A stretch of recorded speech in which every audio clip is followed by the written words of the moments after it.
Boycott, sanction, and divest. That's a modern cause that's received a lot of criticism from almost all of the liberal class. Tell me about it. Well, I mean, Israel is a fascist state and has been for a long time, and that has become ever more obvious in the past 22 months or so. It is engaged in a genocidal war against the entire population of Gaza and the West Bank, the Palestinian population of the West Bank anyway. And this is obvious to 100 different major human rights organizations around the world, and obvious to the leadership of many different countries. And, it seems to be obvious to everybody except for the leadership of the U.S. and certain other countries that make Israel possible and have always been the countries that have made Israel possible.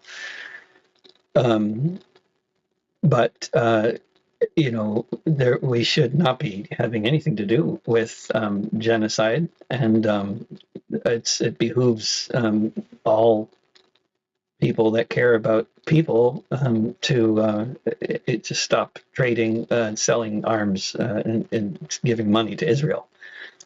At the very least, stop sending them arms. Stop supporting their economy and sending them arms so that they can kill children. That's an obvious thing. And anybody who disagrees with that, I don't know what kind of person they are or what they mean if they call themselves liberal or conservative. If you believe that it's good to export arms to a country that is systematically and intentionally massacring, starving children every morning and has been doing it for the past several months, then, I don't know what you are, but, something very bad. Yeah, well, I don't know why it's not obvious to people, but I see, cowboys and Indians all over again. You've got these white Northern Europeans who are taking over the indigenous people. And I thought everybody in America learned the lesson that the Indians were the good guys. And now here the liberals of America are siding with the people who are destroying the Indians. Yeah, and also, I mean, of course, I grew up in the Northeast, and certainly among my friends in the well-off suburb in Connecticut that I grew up in, everybody was sympathetic to the Indians, but then we didn't know any Indians. And when I got older and started traveling, and you go to places where there are reservations, and like South Dakota or wherever, and Arizona, I mean all over the West especially, and just as traveling around in other countries that have a history of being settler colonial countries, which is a complex phenomenon, and that I don't want to simplify by just using these terms that some people might misunderstand. But the history of the United States, Canada, New Zealand, and Australia all has a lot in common, and they're all settler colonial countries in terms of how they were set up by the British Empire in the first place, and you find in all these countries lots of open racism, especially when you go to areas where there are indigenous people living, and of course, as we know, growing up in any of these countries, it's the same kind of phenomenon going. You're talking about disenfranchised people who have been had their land and taken. They've been for generations. Their children have been forced to go to. Children have been kidnapped and sent to schools where half of them died before they turned 18, according to the history of Canada, for example. And I'm sure it's no different here. But there we got numbers. It's been a horrendous, unspeakably horrendous experience for indigenous people in all these lands, and then that has results. Later on that has results. You see the results. You get 50% rate of alcoholism in a lot of Indian country, and that has impacts on society there, on society in the border towns. I don't have to get way into why that has an impact, And of course, by the same token, the history of people being dispossessed of their land and everything else in Palestine, it also has consequences, and the consequences are not the same sorts of consequences. The situation is very different. Palestine was an urban society that was settled. You didn't have the massive die-offs from disease, lots and lots of really big differences. This was the home of, letters and mathematics, and it's a very different situation. But in the sense of the reaction, of course, there's going to be reaction, and so of course, in the case of colonizing Palestine, the reaction has been a very violent one, and why wouldn't it be? The reaction to colonizing North America was also violent at various times. Overall, maybe less so because of the odds that people were facing, and the whole situation was so completely unequal. That trying to resist was a very different situation here than in Palestine. But there's going to be a reaction, and then people are left trying to make sense of that. And so you have a situation where for generations now there's been Palestinians who have had their land stolen, their lives ruined, their children imprisoned, tortured, raped by Israelis, and they react in many cases very, very violently to that reality. And then then the Israelis are left trying to figure out why are they so mad? Why do they hate us? What did we do to them? Because they in many cases either don't know or they don't know the extent of it. Just like here, like you remember after 9/11, everybody's asking, why do they hate us? Like, where have you been? Like, have you noticed anything about what U.S. foreign policy has been doing since like 1991 that would lead to this? It's people don't know. People don't even know what countries we've bombed before. If they don't know what countries we've invaded, how could they possibly know why anybody would hate us? Yeah, and give them a bunch of cookies on their smartphone so that they spend time watching YouTube videos instead of reading Howard Zinn. Yeah. Or Noam Chomsky or anybody else. Since social media, it's been so much worse than it ever was in my lifetime before. And not to kind of paint history with, or even my earlier life, with rose-tinted glasses. I think that, all sorts of problems, all the sorts of problems we have today in terms of like conflict on the left, if you can call it that, like in every social movement, the sorts of conflicts that we've long had between people who want to actually accomplish something and people who want to rise through the ranks and take down the competition and whatever, be opportunists or be narcissists or feel good about themselves by grandstanding or whatever it is. There's like that's I think everybody has always that I know of every generation, people always all comment on these differences, these different factions that you could, if you could call it factions, or different sorts of tendencies within social movements, like people that are in it for the right reasons and actually care about the cause and actually want to win and change the world, and those who are really just trying to get a good job in an NGO after they do their time, in the social movement, or whatever. There's just a lot of opportunism out there, and a lot of bad reasons for people to get involved with things. But before social media, it felt like there was a real conversation going on around this kind of thing, and the more sensible people were often winning the argument, and I saw that happen and participated in it as well, in the argument, like during the global justice movement, when there were a lot of people trying to convince the Black Bloc that actually they could do all kinds of useful things other than smash windows. Like if they want to do, sort of more militant actions, like, a lot of us were trying to kind of guide them in more constructive directions. And that was working. That was working 24 years ago. And it seems like forever ago now, because what's happened with the so-called diversity of tactics argument winning later. The diversity of tactics argument did not win 24 years ago. It lost. It won later. And diversity of tactics is some term that probably somebody came up with in the FBI to try to make dumpster burning seem progressive and useful and constructive or something. But it's been a complete disaster. I mean, you go to a protest and burn a dumpster, and most of the people leave and never come back to another protest. That's what it does. When you do these kinds of tactics in the wrong kinds of circumstances.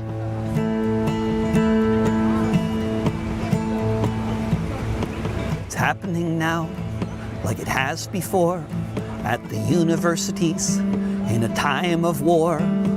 Put people together, they'll communicate, talk about things like college and state, talk about the research that built the Iron Dome, talk about their relatives starving back at home, talk about tuition and where the money's spent and where all the buildings in Gaza went.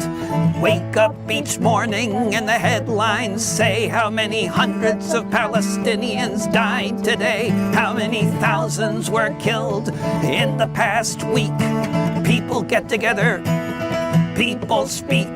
The newscasters say with surety the campuses lack security. Meanwhile, across the ocean wide, Palestinian genocide. People are saying they won't leave till they win, and then the police are sent in. Beaten and arrested, staff and students, and to try to silence this growing movement, they're punishing people for making it known that the direct connection can be easily shown. How the investments of this institution are funding another final solution. Where it goes is anyone's guess. After all, this is the U.S. Battles have been lost and won, but with bombs being dropped every day by the ton, with the orphaned and famished beneath the sky, waiting for the moment when it's their turn to die. Some people just can't look away. They have to set up a tent on the campus and say, boycott, sanction, and divest. Boycott, sanction, and divest. Boycott, sanction, and divest. Boycott, sanction, and divest. Boycott, sanction, and divest. Boycott, sanction, and divest. Boycott, sanction, and divest. Boycott, sanction. Okay, so now we're going to talk about a hero, actually. You wrote a song for Julian Assange called Behind These Prison Walls, right? Yeah. Talk about Julian a little bit and what you want people to know about his situation today. Well, I mean, one thing, there's so much to say about Julian. One thing I would say is the campaign to free him won. And that's something that people should know, because victories are few and far between, it often feels like, and sometimes they happen. And I mean, his wife, Stella, is one of the most impressive organizers on the planet. And that's also true of a whole bunch of the people involved with WikiLeaks and involved with his support. Some of them are people that are old friends of his. Others are people who had never met him and still probably haven't. But along with a lot of really pretty wild, off-the-wall people coming to his support, a whole lot of really, really competent organizers and artists came to his support as well. And the people that were involved with gaining his freedom in a bunch of very prominent cases were artists and people that had a great appreciation for good art and music. One example is the filmmaker Niels Ladefoge, a Danish filmmaker who's been following around Julian and Stella for years. You never see him unless you're really looking, because he's not going to be appearing in his own films. But the reason why whenever you hear Stella giving a speech, she sounds so good and looks so good, it's because he's filming it. and recording it. And that's why, otherwise it would be just like other people giving speeches. It would often be inaudible, or it would be some cell phone recording. The reason it's always so good is because of him. And the whole project was like that, for Julian's release. So, like when I first was, I was singing songs and otherwise being involved with protests in support of Assange and WikiLeaks since before he was arrested in the first place. But there was one time when I was singing at the Ecuadorian embassy where he was essentially being held in sort of house, a strange situation after the government in Ecuador changed and it was no longer sympathetic, and he was still sort of getting asylum in their embassy. But and Nils showed up there to film me singing at his at the below his window, and made a film out of that video out of that got a lot of probably millions of views.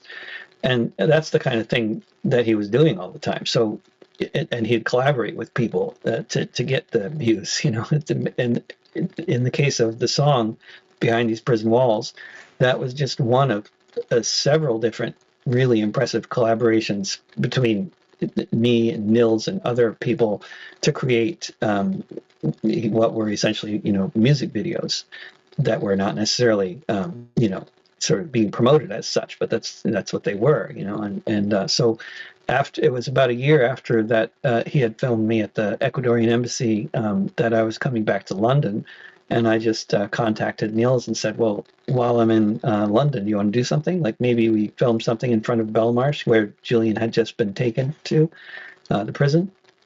And so he said, yeah, great idea. And I hadn't yet written that song, but then when I knew we were going to be meeting at Belmarsh and doing a filming in a couple days, then I wrote a song that had the prison in the background in the song, So that was especially good to have that refrain when you knew that you were going to be filming with the prison in the background. So I think it was really effective, and it got millions of views online, and yeah, that's so they really used art well in their campaigns, or at least when I suggested it, they were very receptive, which means they used it well.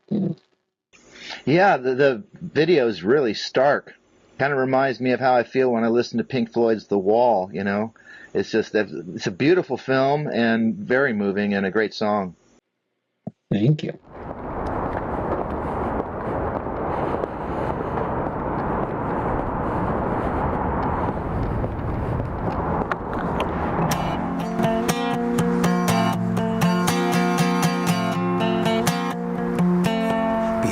Prison walls, there's a man who's won awards for the work that he has done and all that it affords, such as the knowledge of the horrors committed in our name. They can't stop the message, so the messenger gets blamed. Behind these prison walls, in solitary confinement, in a land of rolling hills and royalty and other such refinement, is someone who is a hero to whistleblowers everywhere, who help them tell the world of the crimes of Tony Blair. Behind these prison walls, you will find a mortal man. The reason why we know what happened in Afghanistan, when the soldiers of the empire, whose sun set long before, were torturing civilians in their terror war. Behind these prison walls is a part of WikiLeaks, an eloquent orator, but you won't hear him speak. Locked away in silence, one who knows too well how those in power act when there's another war to sell. Behind these prison walls is one who stands accused of exactly what offenses the U.S. has refused to say precisely which, or to try to clear the mist, or to explain how he's not the same as the other journalists. Behind these prison walls is a person they deprive of most of the things in life that keep us all alive. A person being tortured as we stand here now for revealing the war crimes. Why, when, where, how? Behind these prison walls, our very right to be informed of what the hell is going on is the teacup in this storm. With knowledge there is power, so the solution by the crown, a 24-hour-a-day indefinite lockdown behind these prison walls.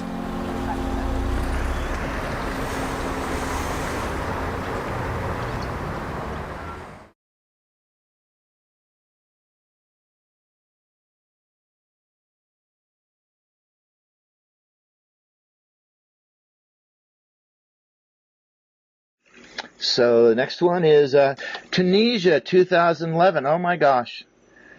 What a sad story, but inspiring too. Tell us about that. Yeah, so these videos are kind of like from much of my career, past 20 years, and it's basically a relatively random selection of some of the best music videos that I've done with other people who were good filmmakers and stuff like that. So Tunisia 2011, the song is about the uprising in Tunisia that happened at the end of 2010, beginning of 2011, that was sparked by Mohamed Bouazizi immolating himself, and he was a fruit vendor in Tunisia and Tunis. No, not in Tunis, in another town. And after he burned himself alive, basically in protest against corruption and poverty, that set off the whole revolution in Tunisia. So, which then also inspired a similar, identical kind of event in Egypt, where they also overthrew their government for a while. And of course, all over the Arab world, there was rebellion. And of course, when I wrote the song, it was a much more hopeful time before the Syrian civil war and before so much of the Arab revolts were able to get used by nefarious outside forces for all sorts of different purposes. But at that time, it was a very impressive and hopeful time when, very violent, a lot of people being killed, but, two fairly large and prominent, Middle Eastern governments being overthrown by popular, mostly non-violent rebellions in the case of Tunisia and Egypt. So it was really quite a period that inspired a lot of people. In the small Tunisian town of Sidi Bouzid, Mohamed Bouazizi, a vegetable vendor, set himself on fire after being humiliated by the police and had his stall taken away from him. His suicide act is said to be the instigator of uprisings across the Arab region within the past 6 months. He burned himself for the sake of all of us. Mohammed had a vegetable stand. This was his family's plight. ever since his father died on a construction site. He was one of 6 siblings. Now this would be his fate, working the streets of the city to put food on everybody's plate. Couldn't afford the bribes, cops would make him pay, so sometimes they'd knock his cart over, get him back that way. Last December they smashed his scales to put him in his place. Then for good measure, the cops spat in Mohammed's face.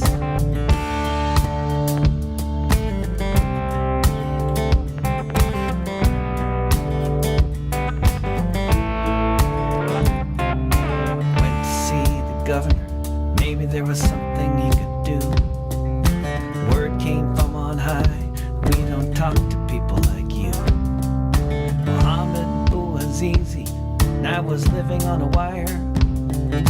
Went and bought some paint thinner, and he set himself on fire. Word spread through the region, soon you'd hear it same. Proud and desperate people going up in flame. Sometimes windows open, sometimes floor it creaks, but no one knew what would happen in only a few weeks when the dictator ran away. When the dictator ran away.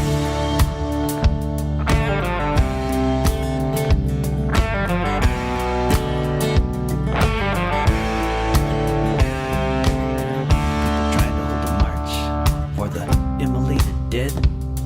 Police met them there with truncheons and bullets to the head. People headed to the Capitol, they would not be deterred. Sometimes this is just what happens to a dream deferred. The police kept up the attack, thousands wounded, hundreds killed. With blood the streets were covered, with gas the air was filled. But the people held their ground, Tunisia's daughters and their sons. One day the cops had enough to just put down their guns when the dictator ran away. When the dictator ran away.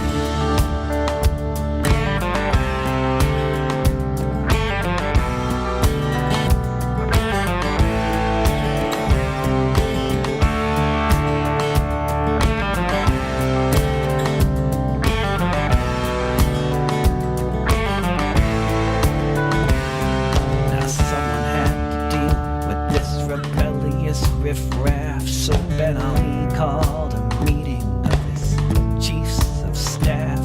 He said these terrorists have decided to go out on the attack. It's time for you, the army, to take our country back. It's time for you, the army, to go and make a stand. Show these terrorists that we are in command. Time to gun these criminals down. That's what he said, now go. The general got his orders, and the general said no. When the dictator ran away. When the dictator ran away.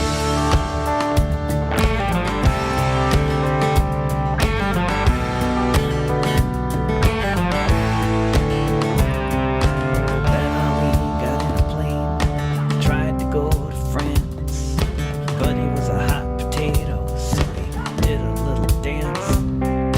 Ended up in Jeddah to live there in exile, while his fellow warlords shiver from the Tigris to the Nile.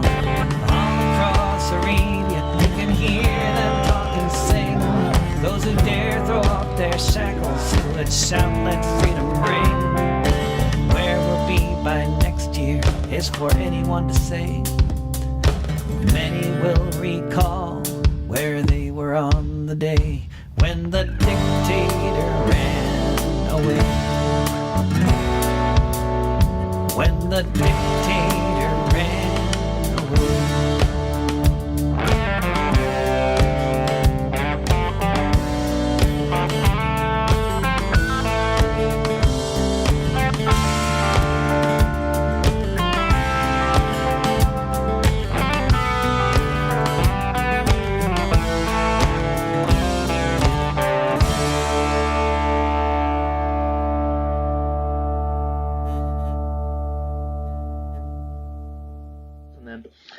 So now we have a couple of animated videos. The first is called Riot Dog. Who was the Riot Dog, and how did you make an animated video? So when I first, basically, I was making children's albums before I did the Riot Dog and I'm a Better Anarchist Than You animated videos. I went through a period where for about 2 years, when I first had a kid 19 years ago, where all I was writing for about 2 years was children's songs, and I think I was good at it, and I made 2 good albums of children's songs, and they got a fair bit of attention in sort of children's music circles in different places.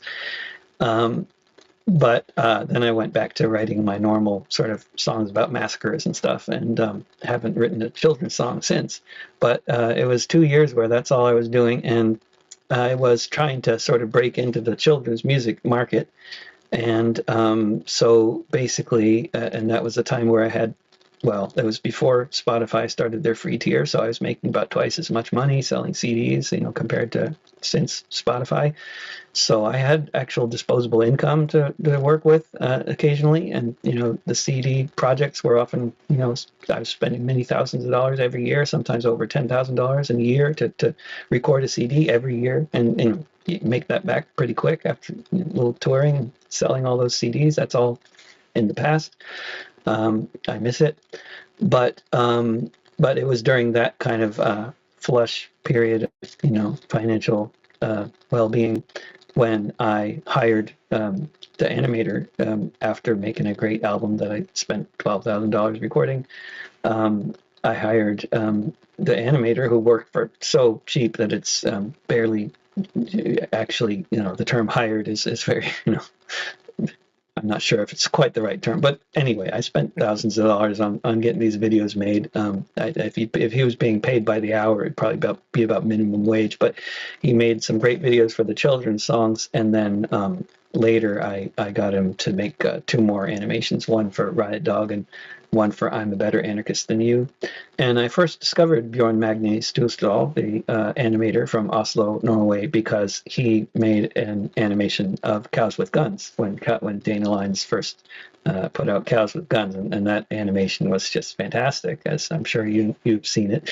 And that's, so I asked Dana, like, who's this animator? I want to get him to do something. So that's how I first got in touch with that animator. And the song Riot Dog the animation for the song came out right at the right time. It was like just at the time when Lukanikos was at his peak of fame.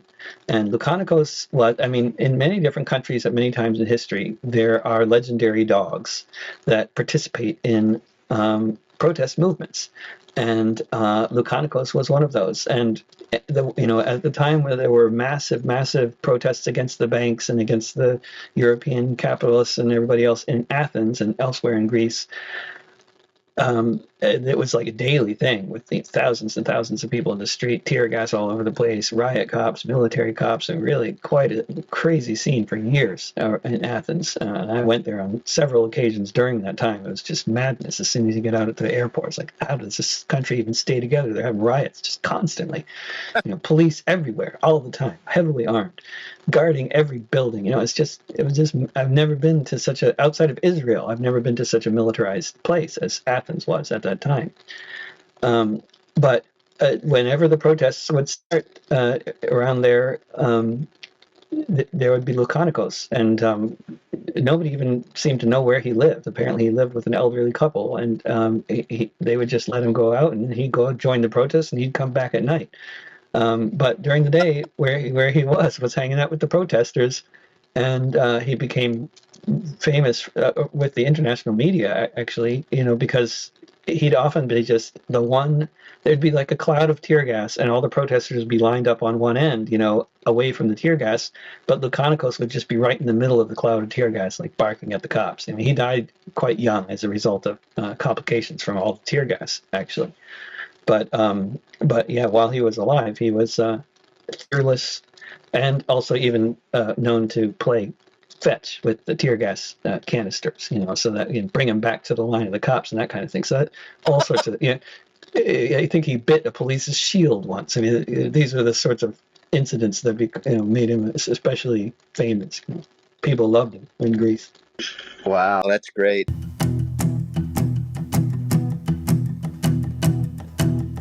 Lots of folks are revolting.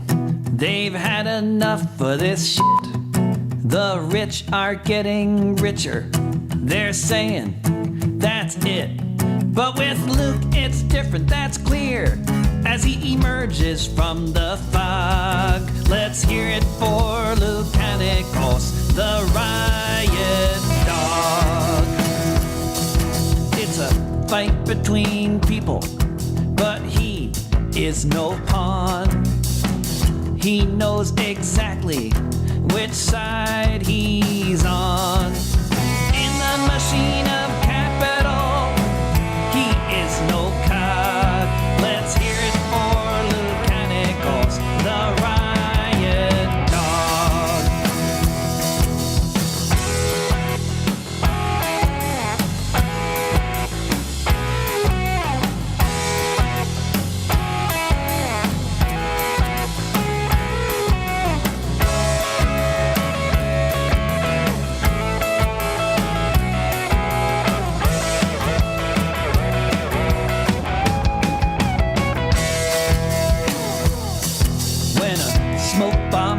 Towards him, he kicks it back at the fuzz. He acts a bit different than a normal dog does. He's got a fan page on Facebook, but he's got no time for a blog. Let's hear it for Lucanicos, the riot dog.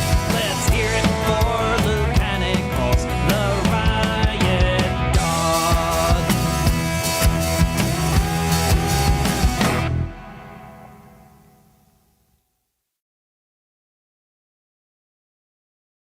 And then, of course, there's I don't know, is it the closest thing you have to a theme song? I'm a better anarchist than you.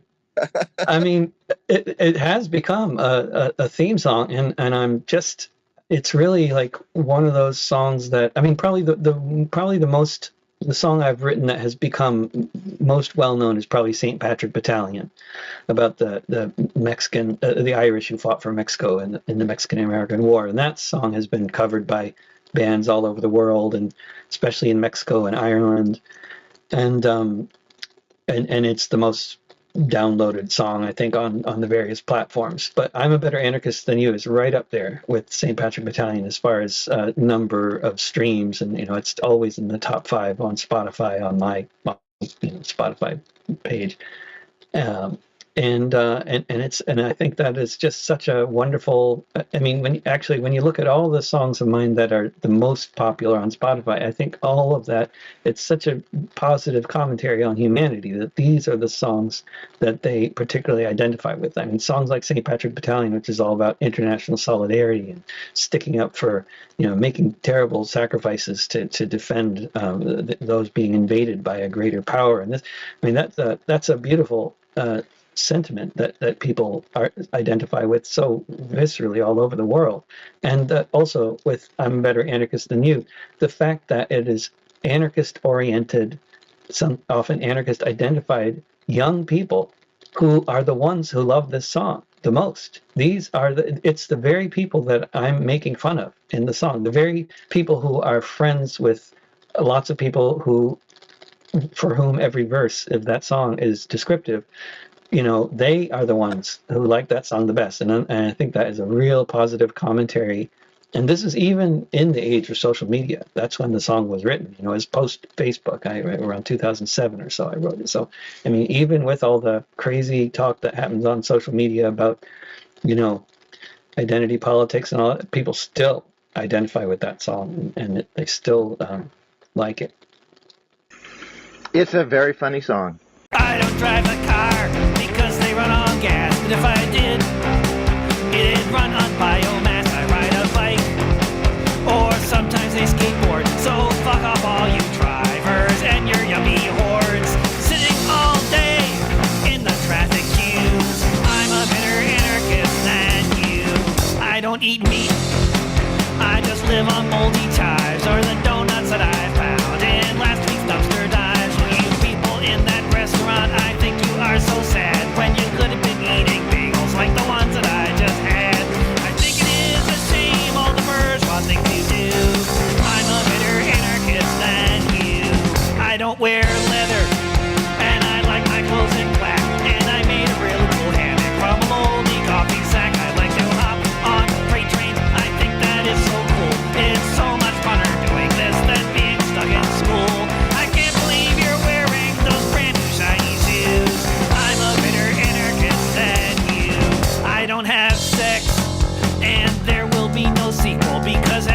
Homosexual relationships are inherently unequal. I'll just keep on moshing to anti-flag and crass until there are no differences in gender, race, or class. All you brainwashed readers, you just haven't got a clue.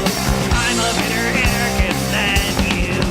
I don't believe in voting, I think consensus is the key. I don't believe in stupid notions like representative democracy. Whether or not it works, I know it is the case. And only direct action can save the human race. So when I see you in your voting booth, then I know it's true. I'm a better anarchist than you. I am not a pacifist, I like throwing bricks. And when the cops have caught me and I've taken a few licks, I always feel lucky if I get a bloody nose, because I feel so militant and everybody knows. By the time the riot is all through, I'm a better anarchist than you. I'm a better anarchist than you.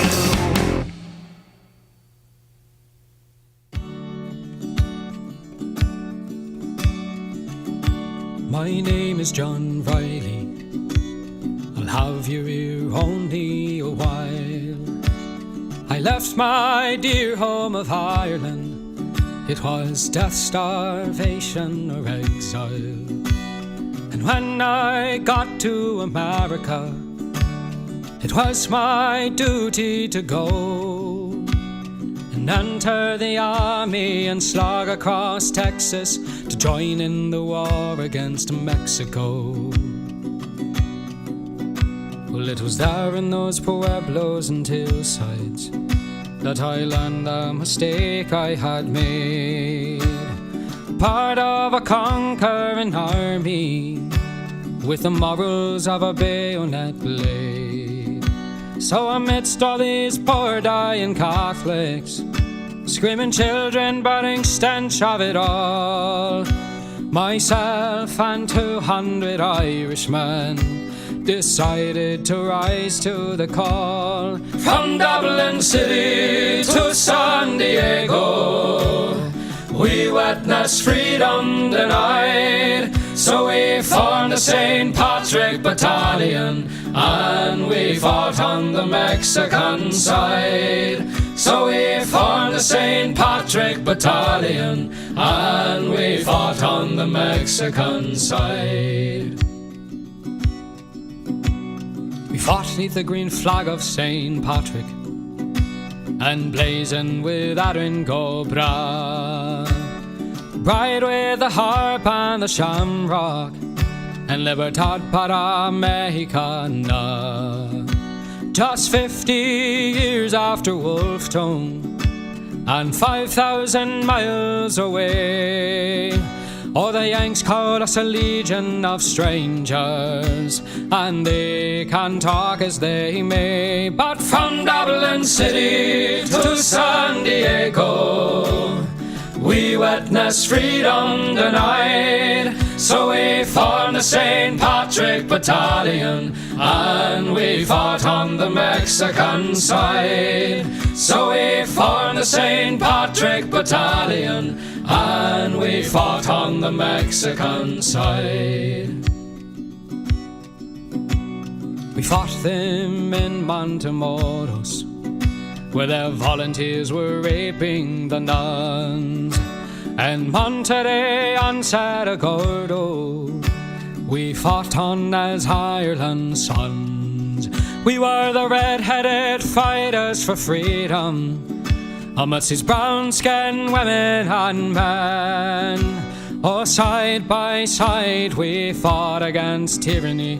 I dare say we'd do it again. From Dublin City to San Diego, we witnessed freedom denied. So we formed the St. Patrick Battalion and we fought on the Mexican side. So we formed the St. Patrick Battalion and we fought on the Mexican side. We fought them in 5 major battles. Churubusco was the last. Overwhelmed by the cannons from Boston, we fell after each murder blast.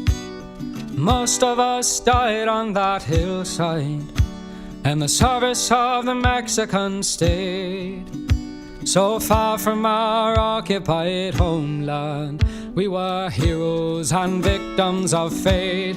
From Dublin City to San Diego, we witnessed freedom denied. So we formed the St. Patrick Battalion, and we fought on the Mexican side. So we formed the St. Patrick Battalion, and we fought on the Mexican side.